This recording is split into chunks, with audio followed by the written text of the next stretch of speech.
نحمده ونصلي على رسوله الكريم اما بعد فاعوذ بالله من الشيطان الرجيم بسم الله الرحمن الرحيم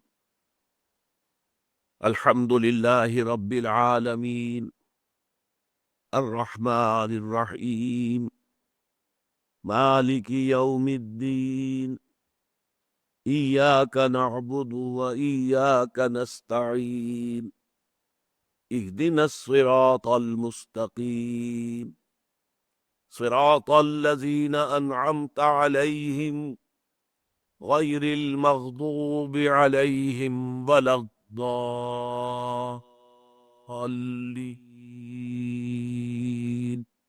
آمين رب اشرح لي صدري ويسر لي أمري واحلل عقدة من لساني يفقهوا قولي اللهم ربنا ألهمنا رشدنا وأعذنا من شرور أنفسنا اللهم أرنا الحق حقا وارزقنا اتباعه وأرنا الباطل باطلا وارزقنا اجتنابه اللهم وفقنا لما تحب وترضى وتقبل منا فإنك خير المتقبلين آمین یا رب العالمین۔ سورہ فاتحہ کے درس کے ضمن میں اس سے قبل 2 نشستیں ہماری منعقد ہو چکی ہے۔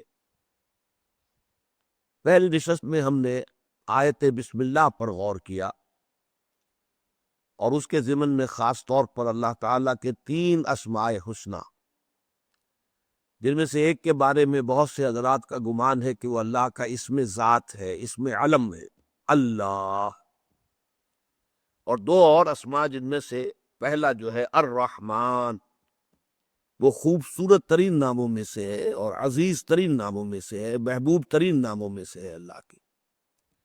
ان 3 اسماء حسنی پر تفصیلی گفتگو ہو گئی۔ دوسری نشست میں ہم نے سورہ فاتحہ کا جو مقام ہے مصحف میں، ایک تو یہ کہ دی اوپننگ سورہ آف دی قرآن الفاتحہ، لیکن فلسفہ اور حکمت قرآنی کے اعتبار سے اس کا کیا مقام ہے، اس پر غور کیا تھا۔ صاف نظر آتا ہے کہ یہ سورہ ایک دعا ہے، اس کا بڑا میجر حصہ جو ہے، کم سے کم نصف، وہ ایک دعا پر مشتمل ہے۔ اہدنا الصراط المستقیم صراط الذین انعمت علیہم غیر المغضوب علیہم ولا الضالین، اور اس کا تعلق ہے 4تھی آیت کے نصف آخر سے ایاک نستعین، اے رب ہم تجھی سے مدد مانگتے ہیں اور مانگتے رہیں گے، اور اس مدد کی بلند ترین شکل کیا ہے، اعلیٰ ترین صورت کیا ہے کہ ہمیں صراط مستقیم کی ہدایت بخش۔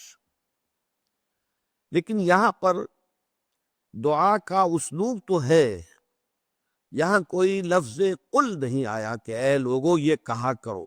اس اعتبار سے قرآن کے اول و آخر میں ذرا ایک بڑا لطیف سا فرق اور تفاوت ہے۔ پہلی صورت یہ ہے، آخری 2 صورتیں معوذتین، اور وہ دونوں جو ہے قل سے شروع ہوتی ہے، قل اعوذ برب الفلق، قل اعوذ برب الناس۔ یہاں یہ نہیں ہے کہ قل الحمد للہ رب العالمین، نہیں، قل کے لفظ کو یہاں پر حذف کر دیا گیا، حالانکہ قل الحمد بھی قرآن میں موجود ہے۔ آپ کے علم میں ہوگا بہت سے حضرات کے کہ سورہ بنی اسرائیل کی آخری آیت ہے، وَقُلِ الْحَمْدُ لِلَّهِ الَّذِي لَمْ يَتَّخِذْ وَلَدًا وَلَمْ يَكُنْ لَهُ شَرِيكٌ فِي الْمُلْكِ وَلَمْ يَكُنْ لَهُ وَلِيٌّ مِّنَ الذُّلِّ وَكَبِّرْهُ تَكْبِيرًا۔ تو قل کے ساتھ بھی الحمد جو ہے قرآن میں موجود ہے، لیکن یہاں نہیں۔ اس کی وجہ کیا ہے؟ در حقیقت یہاں اللہ تعالیٰ اپنی طرف سے کوئی دعا نہیں سکھا رہے ہیں، بلکہ فطرت انسانی کی ترجمانی کر رہے ہیں۔ یہ بات ہم نے سورہ لقمان کے دوسرے رکوع کے ضمن میں بھی اچھی طرح سمجھ لی تھی کہ 2 چیزیں اگر میسر ہوں، نمبر 1، انسان کی فطرت جو ہے وہ اپنی سلامتی اور صحت پر برقرار ہو، نہ وہ کرپٹ ہو نہ پرورٹ ہو، اس کو ہم کہتے ہیں فطرت سلیمہ، اور اس کے ساتھ ہی انسان کی عقل، اگر اس پر نہ تکبر کی پٹی بندھی ہوئی ہو اور نہ تعصب کی، تو اس کو ہم کہتے ہیں عقل سلیم۔ فطرت سلیمہ اور عقل سلیم، یہ 2 چیزیں اگر انسان کو مہیا ہو جائیں تو انسان از خود اس کائنات کے بنیادی حقائق تک پہنچ جاتا ہے. اسے کسی وحی، کسی نبی، کسی رسول کی ضرورت نہیں.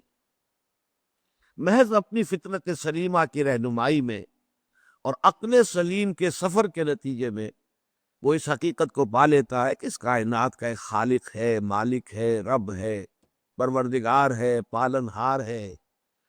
وہ تمام جو بھی اچھی سے اچھی چیزیں ہو سکتی ہیں، تمام جو بھی محاسن اور کمالات ہو سکتے ہیں، ان سب سے متصف ہے. اس کی صفات کمال جو ہے، اور وہ ہر عیب سے پاک ہے، ہر نقص سے، ہر کوتاہی سے، ہر ضعف سے، ہر احتیاج سے. نمبر 2 یہ کہ انسان کے اعمال جو ہے نیکی اور بدی، یہ بیکار جانے والی چیزیں نہیں ہیں. یہ اکاؤنٹ فار ہو کر رہیں گی، نتیجہ نکلے گا. گندم از گندم بروید جو سے جو. گندم سے گندم اگتی ہے، جو سے جو پیدا ہوتا ہے.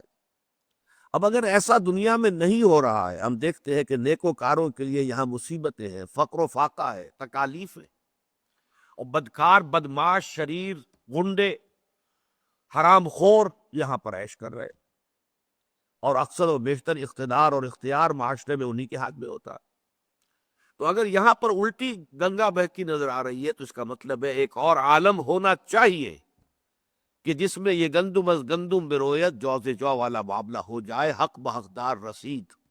نیکوکاروں کو ان کو نیکی کا پورا بھرپور صلہ اور بدلہ مل جائے، بدکاروں کو اور شریروں کو ان کی شرارتوں اور بدکاریوں کی پوری پوری سزا مل جائے. یہ ہے 2 بنیادی حقائق جن تک کہ انسان از خود پہنچ جاتا ہے. البتہ اس کے بعد انسان کو سمجھ میں آ جاتی ہے بات کہ وہی جو ہستی ہے پیدا کرنے والی اور پالنہار، وہی اس کی مستحق ہے کہ بندہ اس کے سامنے عاجزی کرے، اظہار تذلل کرے، سر جھکائے، رکوع کرے، اس سے دعائیں کرے، اس سے محبت کرے، اس سے لو لگائے، اسے اپنا محبوب حقیقی، مقصود اصلی بنائے، اس کے لیے اپنا تن من دھن لگانے کے لیے تیار ہو جائے. البتہ یہ کہ اس دنیا کی عملی زندگی میں قدم قدم پر ایسے مسائل آ جاتے ہیں کہ کیا کروں کیا نہ کروں، اس کا فیصلہ نہیں کر پاتا انسان. بال سے زیادہ باریک اور تلوار کی دھار سے زیادہ تیز جو ہے وہ انسان اس دنیا میں محسوس کرتا ہے کہ ہر قدم پر یہ دو راہ آ گیا، اب میں کیا کروں. اس کی عقل قاصر ہے، اس تفصیلی ہدایت کے لیے وہ محتاج ہے اللہ کا. اللہ بتائے اسے کہ وہ کیا کرے کیا نہ کرے. انفرادی سطح پر تو پھر بھی اس کے اندر اللہ تعالیٰ نے نیکی اور بدی کی جو پہچان ودیت کر دی ہے، تو انفرادی اپنے رویے میں تو انسان پھر بھی اپنی فطرت کی رہنمائی میں سفر کر سکتا ہے. اجتماعی معاملات میں آ کر اس کے سوا کوئی چارہ کار نہیں ہے کہ گھٹنے ٹیک کر، اور یہ میں آپ کے اس لیے الفاظ استعمال کر رہا ہوں، آپ کو معلوم ہے کہ عیسائیوں کی عبادت جو ہے وہ گھٹنے ٹیک کر ہوتی ہے، وہ سجدہ وغیرہ اس میں نہیں ہے، لیکن دے نیل ڈاؤن، ان کے جو گھٹنے ہیں زمین پر لگ جاتے. تو گھٹنا ٹیکنا ہمارے ہاں بھی ہے. گھٹنے ٹیک کر اللہ تعالیٰ سے یہ دعا کی جائے کہ پروردگار تو ہی ہدایت عطا فرما. وہ لیمیٹیشن میں پہلے بیان کر چکا ہوں. عورت جو ہے محض عورت ہونے کے ناطے سوچ سکتی ہے، غور کر سکتی ہے. اس کے احساسات ایک عورت کے احساسات ہیں، مرد کے احساسات کا اسے کوئی اندازہ نہیں ہو سکتا. وہ اگر سوچے گی تو ایسا نظام بنائے گی جس میں عورت کے حقوق پوری طرح محفوظ ہو جائے. مرد کا بیڑا غرق ہوتا ہے تو ہوتا رہے. مرد اگر سوچتا ہے تو ظاہر بات ہے بحیثیت مرد سوچتا ہے، اس کے احساسات جو ہے وہ صرف بحیثیت مرد ہے. وہ اپنے مسائل کو جانتا ہے، وہ اپنے جو تقاضے ہیں، مطالبے ہیں، ان کو پہچانتا ہے. وہ نظام بنائے گا تو عورت کو وہ بھیڑ بکری کی طرح کی ایک ملکیت بنا دے گا، جوتی کی نوک بنا دے گا، کوئی حیثیت اس کی نہیں رہے گی. اسی طرح مزدور اپنے مسائل کو جانتا، اس کے سر پر سوار ہے مسائل. اسے اس سے غرض نہیں کارخانے دار کا بیڑا غرق ہوتا ہے یا جو بھی کچھ ہو، اسے تو اپنے مسائل کا حل چاہیے. وہ نظام بنائے گا تو وہ تو ظاہر بات ہے ویسے ہی ہوں گے. اسی طریقے سے کارخانے دار کے اپنے مسائل ہیں، وہ نظام بنائے گا تو کچھ اور سوچے گا. اسے اس سے کیا بحث ہے کہ مزدور کا بچہ جو ہے بغیر دوائی اور دوا دارو کے وہ ایڑیاں رگڑتا ہوا مر رہا ہے تو مرے. اسی طریقے سے حکومت جو ہے وہ استحکام چاہتی ہے، امن چاہتی ہے. چاہے وہ امن جو ہے وہ جیل کے اندر، جیل خانے کے اندر کے امن کے مترادف ہو، کسی کو کوئی بولنے کا حق نہ ہو، کوئی چوں نہ کرے، بس کام کرتے رہیں، حکومت کا ڈنڈا جو ہے وہ مضبوط ہو، وہ چلتا رہے، ٹوٹلیٹیرین ایک نظام ہو جائے۔ عوام چاہتے ہیں ہمیں کچھ حقوق حاصل ہو، کچھ اختیارات ہو، ہماری بھی کچھ سے ہونی چاہیے، حل لنا من الامر من شیء۔ اب ان میں یہ جو متضاد میں نے تقاضے آپ کو بتائے ہیں، یہ ہے وہ چیزیں کہ جو نوع انسانی کی تاریخ کے مشکل ترین مسائل، اور ظاہر بات ہے کہ ان کا حل وہی دے سکتا ہے جو عورت کا بھی خالق ہے، مرد کا بھی خالق ہے، مزدور کا بھی رب ہے اور کارخانے دار کا بھی رب ہے، حاکموں کا بھی پروردگار ہے اور عوام کا بھی پروردگار ہے، اور کل مخلوق جو ہے اس کے لیے عیال کے مانند ہے، جیسے حضور نے فرمایا الخلق عیال اللہ۔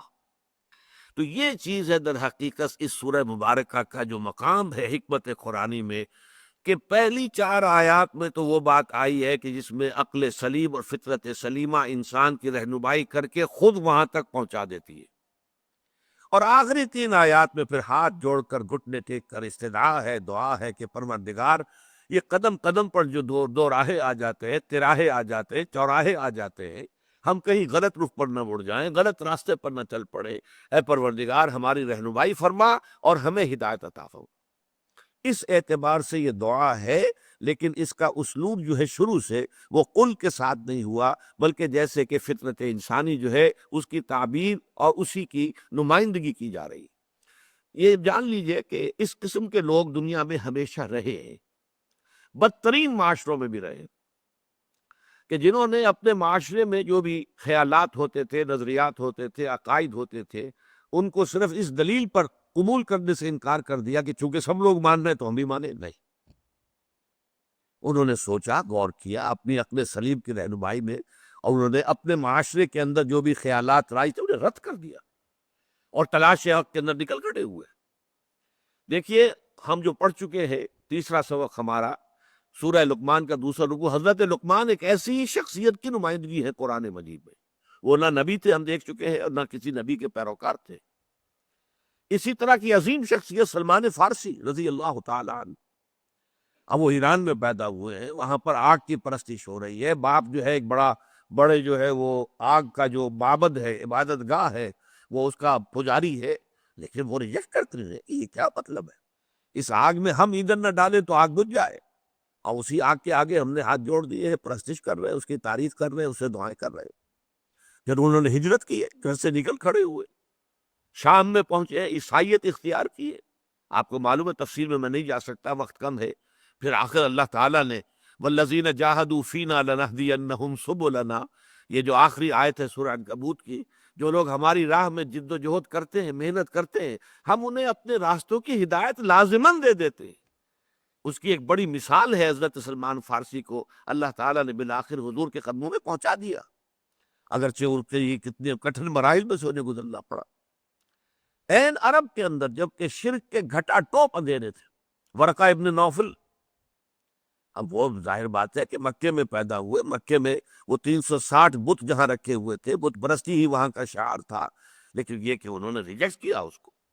شام گئے وہ بھی، حضرت سلمان ایران سے چل کر شام گئے تھے، حضرت ورقہ ابن نوفل جو ہے وہ حجاز سے مکے سے چل کر شام گئے، وہاں جا کر عیسائیت اختیار کی، اس لیے کہ حضور کی بعثت سے قبل عیسائیت ہی دین حق تھا، اسلام جو ہے وہ عیسائیت ہی تھی۔ وہاں جا کر عیسائی ہوئے، پھر انہوں نے تورات کا علم حاصل کیا، اتنا علم حاصل کیا، عبرانی زبان سیکھی، کانا یکتم التورات فی العبرانیہ، یہ ان کی شان میں الفاظ آتے ہیں کہ وہ عبرانی زبان میں تورات لکھا کرتے تھے، عبرانی زبان کے اتنے بڑے عالم تھے، اور انہوں نے حضور کی تصدیق کی تھی، اگرچہ چونکہ ابھی حضور کی رسالت کا آغاز نہیں ہوا تھا، ابھی پہلی وحی آئی تھی جس سے نبوت کا ظہور ہوا، لیکن وہ جو وحی آئی ہے سورہ مدثر کی آیات کی، یا ایھا المدثر قم فانذر وربک فکبر، رسالت کا آغاز اس سے ہوا ہے، ابھی وہ آیاتیں نازل نہیں ہوئی تھی، یہی وجہ ہے کہ انہیں صحابہ میں شمار نہیں کیا گیا، اس لیے کہ ابھی ایمان لانے کی دعوت ہی نہیں تھی، اگرچہ انہوں نے تصدیق کی ہے، لیکن اس سے پہلے کہ حضور پر سورہ مدثر کی آیات نازل ہوتی ان کا انتقال ہو گیا۔ اسی طرح کی ایک شخصیت حضرت زید ابن عمرو ابن نفیل تھے، ان کا معاملہ کیا تھا، اور یہ حضرت سعید کے والد ہیں، حضرت سعید ابن زید جو عشرہ مبشرہ میں سے ہیں، حضرت عمر کے بہنوئی، یہ پہلے ایمان لائے ہیں، اور ان کی اہلیہ حضرت فاطمہ بنت خطاب، حضرت عمر فاروق کی ہمشیرہ، یہ دونوں میاں بیوی پہلے ایمان لائے ہیں، اور یہی ذریعہ بنے ہیں، راستہ بنے ہیں حضرت عمر کے ایمان کا۔ وہ تفصیلی واقعہ آپ کے ذہن میں ہوگا، میرے پاس وقت نہیں ہے کہ میں اسے بیان کروں۔ یہ انہی زید کے بیٹے ہیں، سعید ابن زید۔ ان کا حال کیا تھا کہ مکے میں وہ رہتے تھے، صاف تمام بت پرستی سے تائب ہو کر ان میں کچھ نہیں ہے، یہ کیا ہم بتوں کو پوجتے ہیں، اپنے ہاتھوں سے تراشے اور پوجنا شروع کر دیا۔ پھر وہ کعبے کے پردے پکڑ پکڑ کر دعا کیا کرتے ہیں، اللہ میں صرف تیری بندگی کرنا چاہتا ہوں، نہیں جانتا کیسے کروں۔ یہ ان کی کیفیت تھی، اسی حال میں ان کا انتقال ہوا ہے۔ یہی تو وجہ ہے وہ موحد کامل زید، ان کا بیٹا جو ہے سعید ابن زید، وہ عشرہ مبشرہ میں شامل ہے، اور اسی کے ذریعے سے ایمان جو ہے، اس کی دولت حضرت عمر خطاب رضی اللہ تعالی عنہ تک پہنچی۔ تو یہ ہے اصل میں اس سورہ فاتحہ کا مقام قرآن مجید میں فلسفہ اور حکمت کے اعتبار سے۔ اب آئیے ہم اس کا لفظ بلفظ مطالعہ شروع کرتے ہیں۔ نوٹ کر لیجئے، اس کی پہلی 3 آیات مل کر ایک جملہ بنتے ہیں، آخری 3 آیات مل کر بھی ایک جملہ بنتے ہیں، لیکن درمیانی جو چوتھی آیت ہے اس کے اندر ایک آیت میں 2 جملے ہیں۔ ارشاد ہوتا ہے الحمدللہ رب العالمین، کل حمد، کل ثنا، کل شکر اللہ کے لیے ہے جو تمام جہانوں کا پروردگار و پالنہار اور مالک ہے۔ اب پہلی آیت ہے یہ، اور یوں سمجھیے کہ جب ہم یہ مان لیں، جیسا کہ ہم بحث کر چکے ہیں، کہ آیت بسم اللہ جو ہے وہ سورہ فاتحہ کا جز نہیں ہے، تو گویا قرآن کا پہلا لفظ کیا ہے؟ الحمد، الحمدللہ۔ اب اس کی اہمیت اور عظمت پر غور کیجیے۔ حمد کے معنی ہمارے ہاں اردو تراجم میں تعریف اللہ کے لیے ہے۔ یہ بہت ہی ناقص ترجمہ ہے۔ حمد اصل میں 2 چیزوں کا مجموعہ ہے، شکر اور ثنا۔ دونوں چیزوں کو جمع کریں گے تو حمد بنے گا، اور یہ لفظ ہمارے دین کے اعتبار سے نہایت اہم ہے، نہایت اہم ہے، نہایت اہم۔ بدقسمتی سے اس کا حق ادا نہیں کیا جاتا، غور و فکر کا۔ دیکھیے یہ لفظ کتنا اہم ہے کہ حضور کے نام جو ہے وہ اسی سے ماخوذ ہے۔ محمد، احمد، حامد، یہ تمام نام حضور کے جو ہے اسی حمد سے ہے۔ اس امت کو نام دیا گیا حمادون۔ یہ جو امت ہے محمد کی صلی اللہ علیہ وسلم، یہ حمادون ہے۔ اور قیامت کے بارے میں آتا ہے میدان حشر میں، حضور فرماتے ہیں لواء الحمد بیدی، حمد کا جھنڈا میرے ہاتھ میں ہوگا۔ وہ جو دربار لگے گا آخرت کا، یوم قیامت کا، خدا خود میر محفل بود اندر لامکا خسرو، یہ شعر جو ہے، اور محمد شب محفل بود شب جائے کہ من بودم، کہ رات جو میری کیفیت تھی اور جس حال میں رہا ہوں تو وہ یہ ہے کہ اللہ تعالیٰ اس محفل لامکانی کے صدر تھے، خدا خود میر محفل بود اندر لامکان، یہ کسی مکان میں نہیں ہوا، مکان لامکان، اور محمد شب محفل بود شب جائے کہ من بودم۔ لیکن یہاں جو حدیث میں نقشہ کھینچا گیا ہے، جب دربار اخروی لگے گا، عدالت لگے گی آخرت کی، تو وہاں پر ایک جھنڈا ہوگا، لواء الحمد، اللہ کی حمد کا جھنڈا، اور وہ حضور کے دست مبارک پہ ہوگا، لواء الحمد بیدی۔ اچھا، اسی طرح ایک بڑی عجیب بات حضور نے فرمائی ہے کہ اس دن میں اللہ کی حمد بیان کروں گا۔ اب یہ جو دربار لگے گا اللہ تعالیٰ کا، تو پہلے اللہ تعالیٰ کی حمد و ثنا ہوگی نا۔ یہ حمد و ثنا کرنے کا مقام اور مرتبہ کس کو حاصل ہوگا؟ محمد رسول اللہ۔ لیکن حضور فرماتے ہیں اس دن میں اللہ کی جو حمد بیان کروں گا وہ آج نہیں کر سکتا۔ کیا وجہ؟ دیکھیے حمد کا سارا دار و مدار آپ کی اپنی انڈرسٹینڈنگ اور اپریسیشن پر ہے۔ کسی شے میں کتنا حسن ہے ہر شخص اس کا ادراک نہیں کر سکتا، اس کے لیے بھی صلاحیت درکار ہے۔ کوئی کسی مصور کی پینٹنگ ہے، اس پینٹنگ کے اندر کیا کیا محاسن ہے، وہ کوئی ماہر جو ہے مصور جو اس فن سے واقف ہے وہی جانتا ہے، اور جتنا کوئی شخص جانتا ہے اتنی ہی پھر وہ تعریف کر سکے گا۔ اگر اس کا اپنا اعتراف، اپنا ادراک، اپنا احساس، اپنا شعور محدود ہے تو تعریف بھی محدود ہوگی، اور اگر اس کا ادراک، اس کا شعور یہ اگر وسیع ہے تو اسی طریقے سے حمد کے اندر اور تعریف کے اندر بھی وسعت پیدا ہو جائے گی۔ تو میدان حشر میں اللہ تعالیٰ کی معرفت کے جو ڈائمنشن سامنے آئیں گے جو اس دنیا میں نہیں ہے، میدان حشر میں تو آئیں گے، کھلی آنکھوں سے ہم دیکھ رہے ہوں گے۔ لہذا اس روز حضور فرماتے جو حمد میں اس دن کروں گا وہ آج نہیں کر سکتا۔ اچھا غور کیجئے ایک اور بات پر، ہم جب ترجمہ کرتے ہیں میرے نزدیک تو حمد میں شکر کا پہلو غالب ہے اور تعریف یا ثنا کا پہلو دبا ہوا ہے۔ اس کی دلیل کیا ہے؟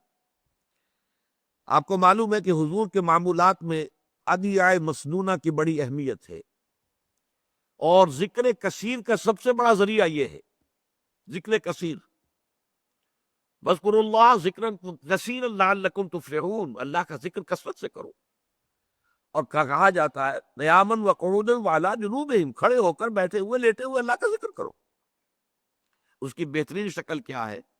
دنیا کا ہر کام کرتے ہوئے اللہ کی حمد کرو، اللہ سے دعا کرو، اللہ کا شکر ادا کرو۔ چنانچہ دیکھیے آپ بیت الخلاء سے باہر نکلے، اگر نجاستیں جو ہے جسم سے فضلات نکل گئے، طبیعت کے اندر ہلکا پن ہوتا ہے، ایک انشراح ہوتا ہے، اس وقت کا ورد کیا ہے؟ الحمدللہ الذی اذھب عنی الاذی وعافانی۔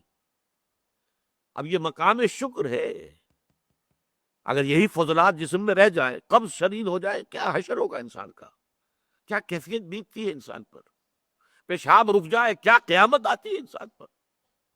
اگر اس کا احساس و ادراک ہو تب یہ جو لفظ نکلے گا الحمدللہ الذی اذھب عنی الاذی وعافانی، کل شکر اس اللہ کے لیے ہے جس نے مجھ سے ان اذیت بخش چیزوں کو دور کر دیا۔ یہ اگر میرے جسم میں رہ جاتی تو اذیت کا، برس کا، بیماری کا موجب ہوتی، انہیں دور کر دیا اور مجھے عافیت بخشی، عافانی۔ صبح آنکھ کھلی، الحمدللہ الذی احیانی بعد ما اماتنی والیہ النشور، کل شکر اس اللہ کا ہے جس نے مجھے پھر زندگی عطا کر دی اس کے بعد کہ مجھ پر موت طاری کر دی تھی۔ نیند جو ہے وہ موت کی بہن ہے، آدھی موت ہے، تو گویا کہ صبح اگر اٹھے تو ایک نئی زندگی ملی ہے۔ تو چنانچہ جو بندہ مومن ہر صبح کا آغاز اس دعا سے کرتا ہو، الحمدللہ الذی احیانی بعد ما اماتنی والیہ النشور، اس اللہ کا شکر ہے جس نے مجھے زندہ کیا اس کے بعد کہ مجھ پر موت طاری کر دی تھی، اور اب اسی کی طرف لوٹ جانا ہے۔ تو ایک صبح آنی ہے، صبح قیامت۔ صبح قیامت میں جب شعور کی آنکھ کھلے گی تو یہی الفاظ زبان پر ہوں گے، الحمدللہ الذی احیانی بعد ما اماتنی والیہ النشور۔ اچھا آگے چلیے، کھانا کھایا آپ نے، بھوک لگی ہوئی تھی، نقاہت تھی، کھانا کھایا، اس کے بعد کیا کہا؟ الحمدللہ الذی اطعمنی وسقانی وجعلنی من المسلمین۔ ان دعاؤں کو آپ دیکھیے، یہ مقام شکر ہے، اور مسلمان کی زندگی اگر واقعتاً وہ ذکر کثیر کے لیے ادعیۂ معصورہ کو اپنا معمول بنا لے زندگی کے ہر کام کے ساتھ، شیشہ دیکھیے تو دعا ہے، کپڑے بدلے ہیں آپ نے، دعا ہے، بیت الخلاء میں داخل ہو رہے تو دعا ہے، باہر نکل رہے تو دعا ہے، بازار میں داخل ہو رہے تو دعا ہے، باہر نکل رہے تو دعا ہے، گھر سے باہر جا رہے تو دعا ہے، گھر کے اندر داخل ہو رہے آئبون تائبون لربنا حامدون، اللہ کی حمد کرتے ہوئے ہم دوبارہ واپس آ گئے، اپنے گھروں میں لوٹ آئے، حامدون لربنا حامدون، وہی حمد۔ تو یہ ہے اصل میں اس لفظ کی اہمیت، شکر۔ البتہ شکر میں اور حمد میں ایک باریک سا فرق ہے۔ شکر عام طور پر اس چیز پر کیا جاتا ہے کہ جو کسی انسان کو کوئی ٹھوس مادی اور محسوس فائدہ پہنچے۔ کمزوری تھی، بھوک لگی ہوئی تھی، کھانا کھایا، یہ محسوس چیز ہے، الحمدللہ الذی اطعمنی وسقانی وجعلنی مسلمین۔ اسی طریقے سے کوئی آپ کو دولت مل گئی ہے، کوئی کامیابی مل گئی ہے دنیا میں، کسی طرح کا امتحان میں آپ اچھے نمبر لے کے پاس ہو گئے، الحمد۔ شکر جو ہے کیا جاتا ہے اس پر، اور حمد کوئی حسن، کوئی خوبی، کوئی خیر، کوئی کمال، کوئی جمال، اس کے اوپر ثنا کرنا، تعریف کرنا، حمد میں یہ بھی داخل ہے۔ تو شکر صرف محسوس، مادی اور ٹھوس کسی شے پر جس سے کہ انسان کو فائدہ پہنچاؤ، جبکہ حمد میں شکر کے علاوہ یہ بھی شامل ہے یا اگر کہیں کوئی حسن ہے، کوئی جمال ہے، کوئی کمال ہے، کوئی خیر ہے، تو اس کا کوئی پرفیکشن کا کوئی مظہر ہے تو اس کی بھی حمد کی جائے۔ اگرچہ یہاں بھی یہ جو باریک فرق میں نے بیان کیا ہے ایک اور باریک انداز میں ختم بھی ہو جاتا ہے، یہ دونوں کے اندر بڑی باریک سی لکیر ہے۔ اس کے لیے ورڈز کی جو ایک نظم ہے ڈیفوڈلز، اس کا میں حوالہ دیا کرتا ہوں کہ شاعر نے نقشہ کھینچا ہے اس میں کہ میں ایک شام گھوم رہا تھا ایسے ہی، اور ایک پہاڑی سی راستے میں آ گئی، میں اس کے اوپر چڑھا، اس پہاڑی کی چوٹی پر پہنچا تو دوسری طرف جو وادی نظر آئی مجھے، اس میں ایک عجیب منظر میں نے دیکھا، پوری وادی ڈیفوڈل کے پودوں سے بھری ہوئی، اور پھول جو ہے ڈیفوڈلز کے وہ لہرا رہے تھے ہوا کے اندر جیسے کہ رقص کر رہے ہو، ناچ رہے۔ تو یہ جو منظر میں نے دیکھا، اب دیکھیے اس سے کوئی مادی فائدہ تو نہیں ہوا، کیا ہوا؟ کوئی شے نہیں مل گئی، کوئی دولت نہیں مل گئی، لیکن یہ کہ اس کا احساس شاعر کا جو ہے کس قدر لطیف ہے۔ I gazed and gazed, but little thought what wealth the scene to me had brought۔ میں دیکھتا رہا، لطف اندوز ہوتا رہا، لیکن مجھے یہ خیال نہیں آیا اس وقت کہ محض اس دیکھنے سے، اس حسن اور جمال، اس کے مظاہر کو مشاہدے سے مجھے جو دولت ملی ہے وہ اس کا مجھے احساس نہیں ہوا اس وقت، بعد میں ہوا۔ کب ہوا؟ For oft when on my couch I lie, in vacant or in pensive mood, they flash upon that inward eye, which is the bliss of solitude, and then my heart with pleasure fills, and dances with the daffodils۔ ایسا ہوتا ہے کہ میں کبھی افسردہ سا ہو کر کبھی لیٹا ہوا ہوتا ہوں اپنے کاؤچ پر، اور وہ اسی طریقے سے ادھیڑ بن میں ہوتا ہوں کہ اچانک وہ منظر میری نگاہوں کے سامنے آ جاتا ہے، انورڈ آئی، میرے دل کی آنکھ کے سامنے وہ منظر آ جاتا ہے جو میں نے اس وقت دیکھا تھا ڈیفوڈلز کو لہلاتے ہوئے اور لہراتے ہوئے اور رقص کرتے ہوئے۔ اور اس منظر سے نتیجہ کیا نکلتا ہے کہ پھر میرا دل جو ہے باغ جسے ہم کہتے ہیں ہو جاتا ہے، اور وہ بھی ڈیفوڈلز کے ساتھ رقص کرنا شروع کر دیتا ہے۔ And then my heart with pleasure fills and dances with the daffodils۔ تو گویا کہ کسی حسن اور کمال کے منظر کو دیکھ کر بھی انسان کو کچھ حاصل ہوتا ہے، اگرچہ وہ بہت لطیف شے ہے، بہت سٹل شے ہے، اس کو عام آدمی کا ادراک اور شعور جو ہے شاید اس کا احساس نہ کر سکے، لیکن یہ کہ حمد کے اندر یہ دونوں چیزیں شامل ہیں۔ شکر میں صرف وہ چیزیں کہ جو انسان کو کوئی بالکل محسوس اور مادی اور ٹھوس فائدہ پہنچا رہی ہیں اس پر شکر، اور حمد میں وہ بھی، اور مزید یہ حسن اور کمال کے جو بھی مظاہر سامنے آئے ان پر حمد۔ اب فرمایا الحمد، الحمد الف لام حسر کا ہے، الحمد، کل حمد، تمام حمد، یہ توحید کا بہت بڑا کلمہ ہے، اس لیے کہ جو بھی ہمیں کوئی خیر نظر آ رہا ہے، خوبی نظر آ رہی ہے، حسن نظر آ رہا ہے، جمال و کمال نظر آ رہا ہے، اس سب کا منبع ذات باری تعالی ہے۔ آپ پھول کو دیکھ کر پھول کی تعریف کرتے ہیں، پھول میں کوئی حسن ہے تو اللہ نے پیدا کیا ہے، تعریف اللہ کی کیجئے۔ آپ نے کھانا کھایا ہے، اس سے آپ کو توانائی ملی ہے، کھانے کی تعریف نہ کیجئے، کھانے کی حمد نہ کیجئے، اللہ کی حمد کیجئے جس نے کھانا آپ کے لیے بنایا ہے۔ یہ تمام چیزیں جو بھی کچھ، چاہے وہ محسوس ہو اور چاہے وہ لطیف ہو، غیر محسوس ہے، جو بھی آپ کو حاصل ہو رہا ہے اس کائنات کے اندر، اس سب کا منبع اور سرچشمہ ذات باری تعالیٰ ہے، لہذا کل حمد اللہ کے لیے۔ الحمد للہ رب العالمین، کل حمد۔ لام جو ہے للہ میں، اسے لام تبلیغ بھی کہہ سکتے ہیں اور اسے ہم لام استحقاق بھی کہہ سکتے ہیں۔ کل حمد ہے ہی اللہ کی، یہ تو اگر کسی اور کی کرتے ہو تو خیانت کرتے ہو، ظلم کرتے ہو، ان الشرک لظلم عظیم، کل حمد اللہ کے لیے۔ یہی وجہ دیکھیے احادیث میں آتا ہے التسبیح نصف المیزان والحمدللہ تملأہ، تسبیح سبحان اللہ، اس سے اللہ تعالیٰ کی معرفت کی میزان آدھی پر ہو جاتی ہے۔ اس کا مطلب کیا ہے؟ اللہ ہر نقص سے، ہر عیب سے، ہر کوتاہی سے، ہر ضعف سے، ہر احتیاج سے پاک ہے، اعلیٰ ہے، منزہ ہے، عرفہ ہے۔ یہ تو ایک پہلو ہو گیا، یہ منفی پہلو ہے، اس میں کوئی عیب نہیں، کوئی کمی نہیں، کوئی احتیاج نہیں، کوئی کسی طرح کی تقصیر نہیں، کوئی ضعف نہیں، یہ نفی ہو رہی ہے۔ یہ سبحان اللہ، الحمدللہ تمام کمالات، تمام محاسن اللہ کی ذات میں جمع ہے، یہ الحمد۔ التسبیح نصف المیزان والحمدللہ تملأہ۔ تو در حقیقت کل حمد اللہ کا ہے، اللہ کی ملکیت ہے، اسی کی ہونی چاہیے۔ اگر کسی اور کے لیے آپ نے اس کو ڈائریکٹ کر دیا تو در حقیقت یہ خیانت کی، یہ شرک ہے۔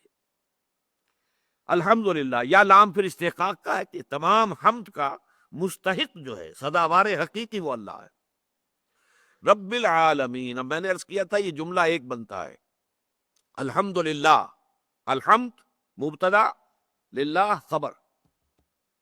اب یہ اللہ کے لیے بدل آ رہے ہیں۔ کون اللہ؟ وہ کہ جو رب العالمین ہے، وہ کہ جو رحمان ہے، وہ کہ جو رحیم ہے، وہ کہ جو مالک یوم الدین ہے۔ جملہ ایک ہی ہے۔ یہ باقی دو آیتیں جو ہے پہلی آیت کے تابع ہیں۔ الحمدللہ رب العالمین، کل ثنا، کل حمد، کل شکر اللہ کے لیے ہے جو تمام جہانوں کا پروردگار ہے، جو رحمان اور رحیم ہے، جو مالک یوم الدین ہے۔ اب آئیے رب العالمین، رب کے معنی کیا ہے؟ یہاں میں نوٹ کرا دوں آپ کو، سورہ فاتحہ کی تفسیر پر مولانا ابوالکلام آزاد نے 250-300 صفحے لکھے ہیں، بڑے سائز کے باریک رسم الخط میں۔ یہ ام الکتاب ہے، یہ اساس القرآن ہے، ام القرآن ہے۔ اب میں کچھ چیزیں تھوڑی سی بیان تو کروں گا، لیکن ظاہر بات ہے کہ ہمیں تو صرف اس منتخب نصاب کے حوالے سے اس کے سیلینٹ فیچرز کو سمجھنا ہے۔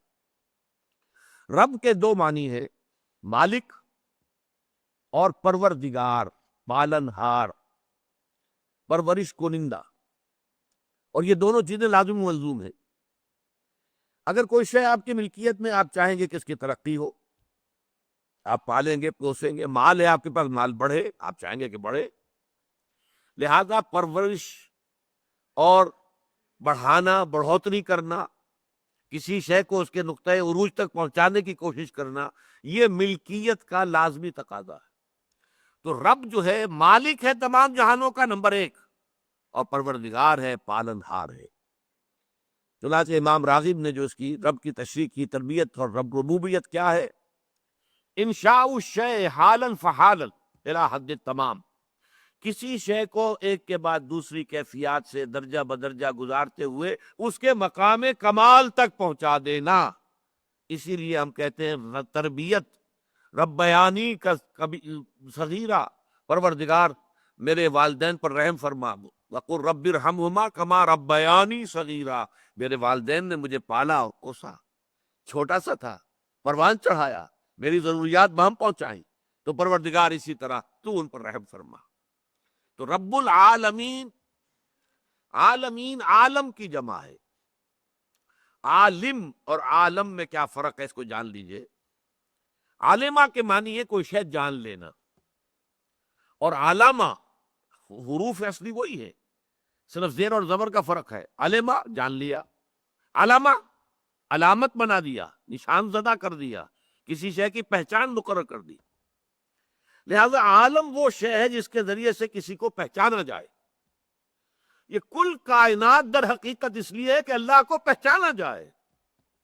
اور عالمین، یہ عالم آخرہ ہو یا عالم دنیا ہو، یہ عالم امر ہو یا عالم خلق ہو، یہ عالم انس ہو یا عالم جن ہو، کوئی بھی ہو، مادی عالم ہو، روحانی عالم ہو، یہ سب کے سب عالمین، ان سب کا پروردگار، اور ان سب کے ذریعے سے اللہ تعالیٰ کی پہچان حاصل کی جائے۔ گویا کہ یہاں اس کے معنی وہی ہو گئے جو لفظ آیت جس مفہوم میں قرآن مجید میں آتا ہے، ان فی خلق السماوات والارض واختلاف اللیل والنہار والفلک التی تجری فی البحر بما ینفع الناس وما انزل اللہ من السماء من ماء فاحیا به الارض بعد موتها وبث فیہا من کل دابۃ وتصریف الریاح والسحاب المسخر بین السماء والارض لآیات لقوم یعقلون۔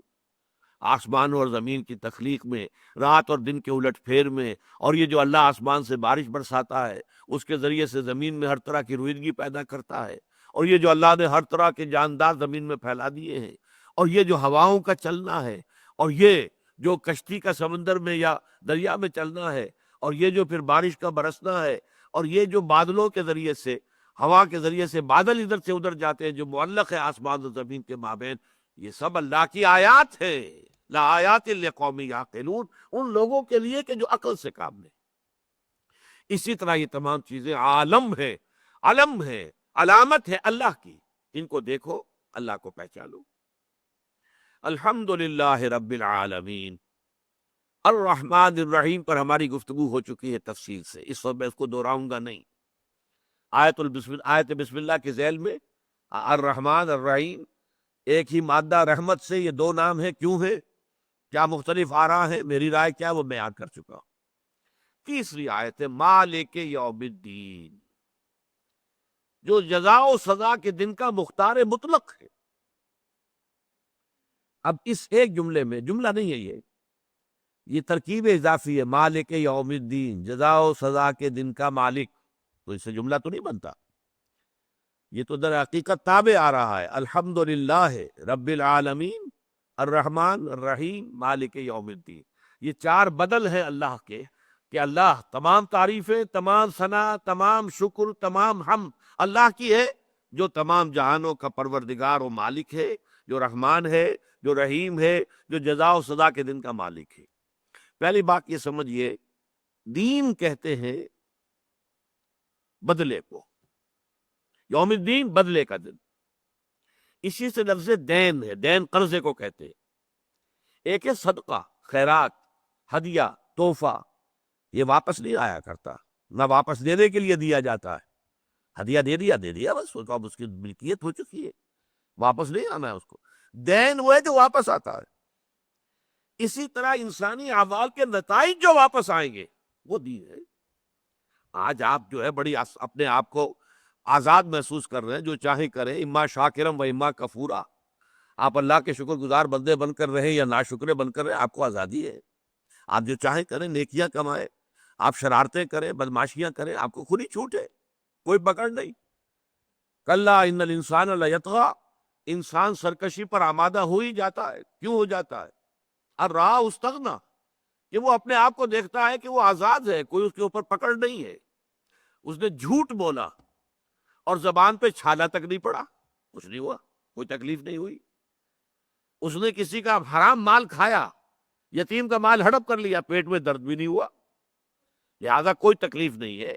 یہ ہے اصل میں، چونکہ یہ دنیا جو ہے یہ مادی قوانین کے اعتبار سے کامل ہے، نوٹ کیجئے میرے ان الفاظ کو، یہ دنیا مادی قوانین کے اعتبار سے کامل ہے۔ سنکھیا آپ نے کھایا، آپ مر جائیں گے، چاہے بھول کے کھایا، چاہے جان کے کھایا، کیسے بھی کھایا، اس کا نتیجہ لازماً نکلے گا، مرے گا۔ لیکن آپ جھوٹ بولیں گے، کچھ بھی نہیں ہوگا۔ آپ کسی کا مال ہڑپ کریں گے، کچھ بھی نہیں ہوگا۔ آپ کسی پر زیادتی کریں گے، کچھ بھی نہیں ہوگا۔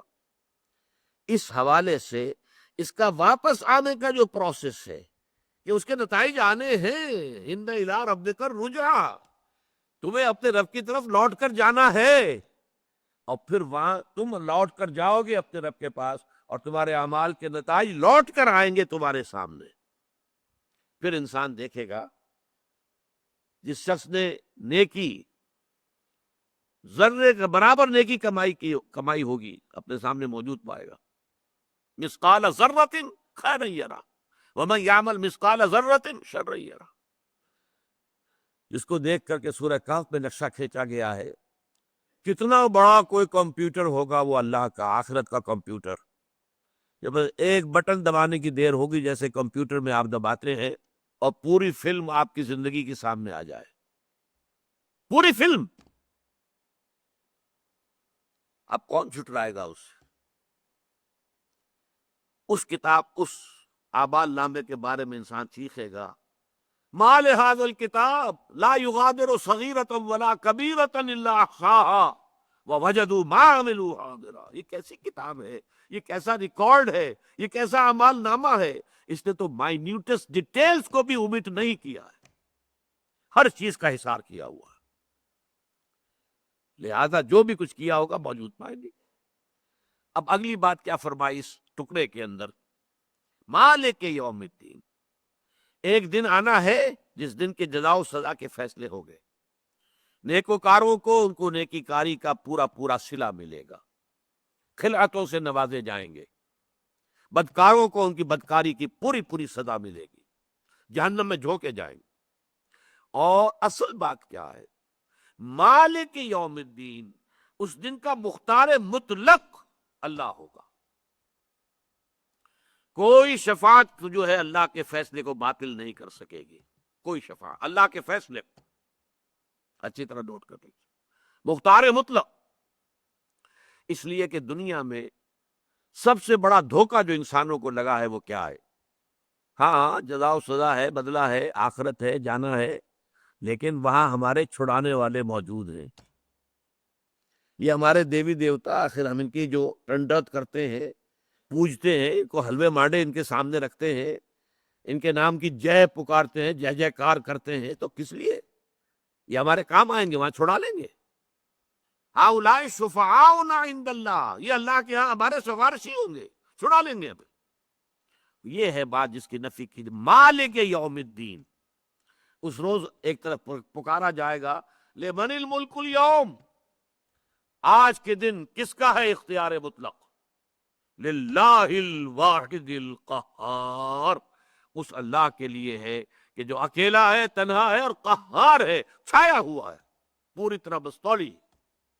تو مالک یوم الدین، جزا و سزا کے دن کا مالک ہے۔ یہ تین آیتیں جیسا کہ میں نے عرض کیا مل کر ایک جملہ بنی۔ الحمد مبتدا، للہ جار مجرور، لیکن یہ بدل من ہو۔ اس کا پہلا بدل کیا ہے؟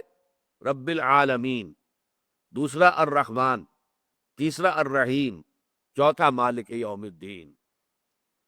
کل حمد، کل ستائش، کل ثنا، کل شکر اس اللہ کے لیے جو تمام جہانوں کا مالک اور پالنہار ہے، رحمان ہے۔ اس کی رحمت ٹھاٹھے مارتے ہوئے سمندر کے مانند ہے، رحیم ہے، ساتھ ہی اس کی رحمت میں دوام ہے، استقلال ہے، تسلسل ہے۔ مالک یوم الدین، جزا و سزا کے دن کا مختار مطلق ہے کہ اس کے فیصلے کے آگے آنے والا کوئی نہیں ہوگا۔ من ذا الذی یشفع عندہ الا باذنہ، کون ہے وہ جو شفاعت کر سکے گا اس کے پاس؟ ہاں مگر اس کی اجازت سے، اس کے فیصلے کے بغیر، اس کے اذن کے بغیر تو کوئی زبان نہیں کھول سکے گا۔ لا یتکلمون الا من اذن لہ الرحمن وقال صوابا، فرشتے بھی کھڑے ہوں گے، اولیاء اللہ بھی ہوں گے، انبیاء بھی ہوں گے، سب ہوں گے، کوئی زبان نہیں کھول سکے گا۔ لا یتکلمون الا اس کے سوائے کہ جس کو اللہ تعالیٰ نے اذن دیا ہو، اور جو بھی زبان کھولے گا وہ حق بات کہے گا، صحیح کہے گا، ناانصافی کی بات نہیں کرے گا۔ یہ پہلا حصہ ہے اس سورہ مبارکہ کا۔ اگلی نشست میں انشاءاللہ اس کا دوسرا حصہ ہم پڑھیں گے۔ بارک اللہ لی ولکم فی القرآن العظیم ونفعنی وإیاکم بالآیات والذکر الحکیم۔